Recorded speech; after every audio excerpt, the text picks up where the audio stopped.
Hey everybody, it's your girl Ray J. As I promised earlier this morning, I told you guys that I was going to talk to you about my healing journey, just being transparent about certain things, certain aspects of this healing journey that I'm learning to embrace. For instance, in order for you to understand what I'm going through right now, you have to understand of what God has brought me out of. Okay, I was very unaware of my childhood trauma. Um, Learning that I had a lot of negative friendships, past relationships that were very negative. I had a friendship that was very devastating to my heart, and I couldn't understand why I kept repeating the cycle over and over again. So I had to do some inner work. I prayed about it. I did the research of my things that I keep looking for, also the actions of other people's, which led me to be understanding that I have an anxious attachment. I have a fear of abandonment. So what that would mean is I was willing to embrace people that were not beneficial to me because I thought that they loved me and they cared about me, but really it was I didn't want to be alone. So I was willing to put up with the toxicity of certain relationships and friendships because I felt like I wanted to be seen and I wanted to be heard.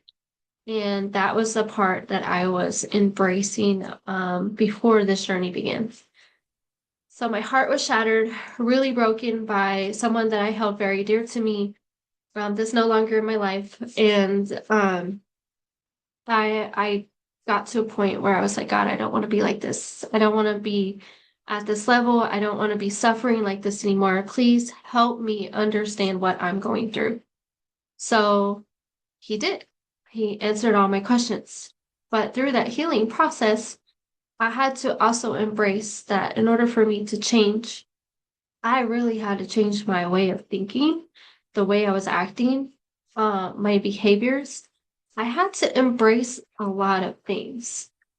So, for the first part of my journey, what I hated the most was actually facing the thought of not having people in my life that I thought were very important to me.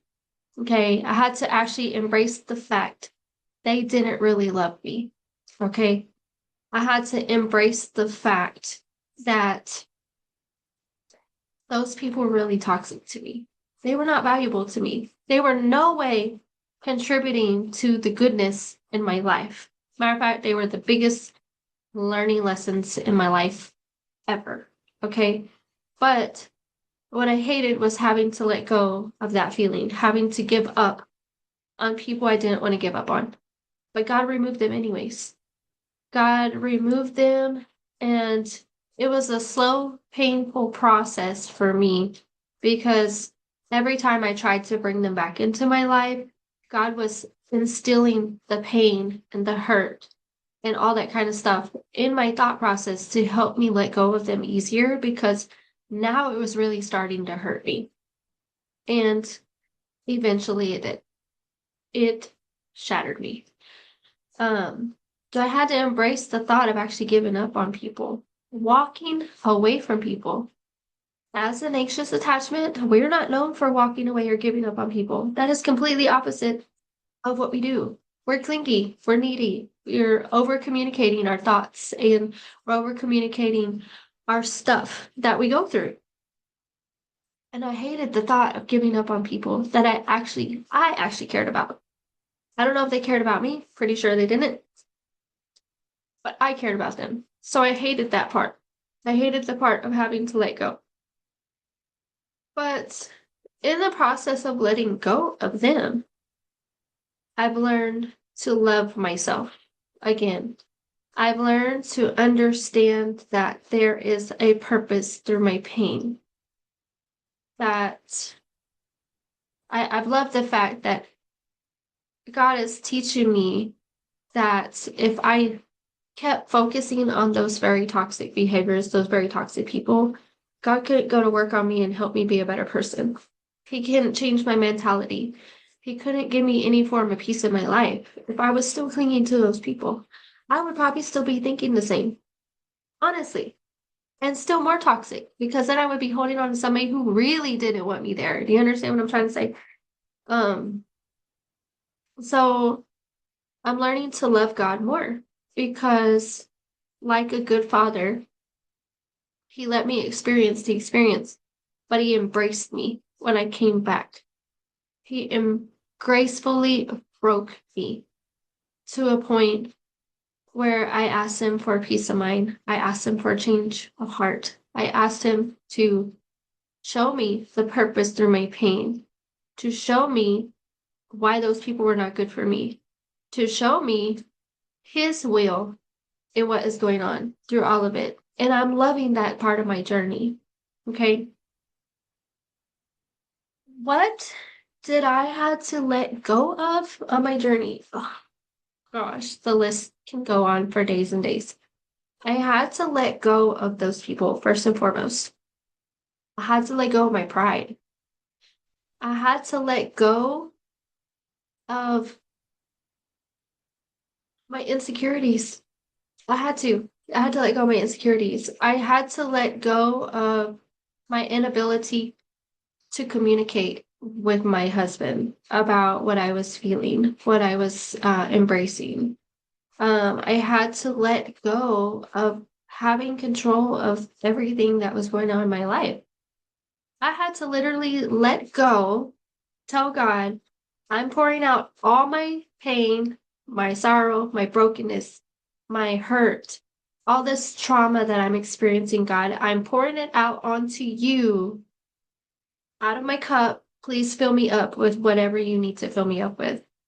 So it's like there's no way that I could actually have God change my life without emptying myself of my pride, of my trauma, of my issues, of the people were that keeping me from my blessing.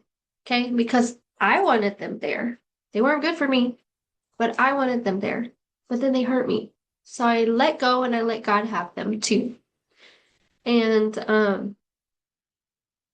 I'm embracing vulnerability with my husband. I'm embracing the walk that God is walking with me on. Um, you can't have a relationship with God and expect Him to just do the work for you. It's a relationship.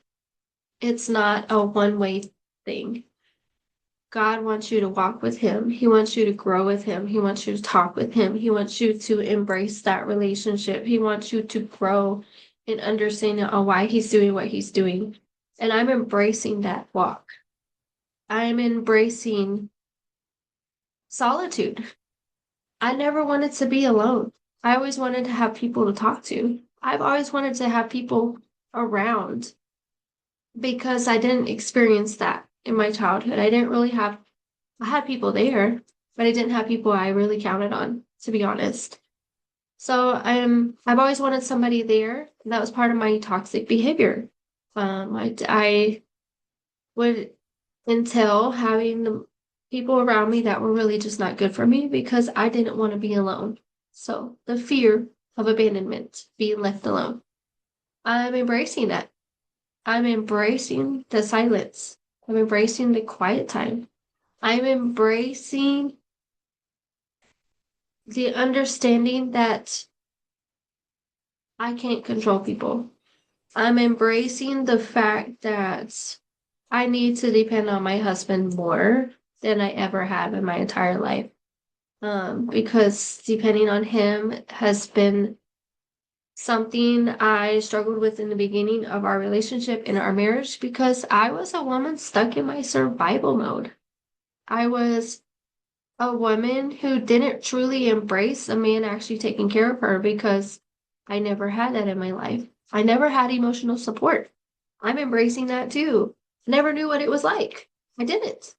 My dad was dismissive. My mom was anxious. I had siblings, but my siblings did not really spend time with me very much. They were more kind of like keeping to themselves or hanging out with their friends. So I didn't really have that either. And I'm embracing communicating with my family a whole lot more now about my journey. So they're starting to see me heal through all of this. They're starting to see me not take things so personal. They're seeing me actually think it through before I react. They're seeing that I'm actually letting go of their life. Like, they're adults. They're letting go of their life and letting them do their own thing. Just it's really been a healing process, and I'm still healing. And for those of you to understand, it has not been an easy journey for me whatsoever. I cried. I broke down several times. I've stayed in my bed for, hours and hours and hours at a time. I've, I still think about all the people that I had to let go of, but I think of them different now. I keep thinking that they're not good for me, that they are not there really for me to help me. They were not truly there to love me. They were truly there because I validated them. So, anxious attachments are very well known for people pleasing and validating people to make them feel better about themselves, regardless of how we feel. We'll help other people feel better. We're known for that. So, I've learned all of those things in my process.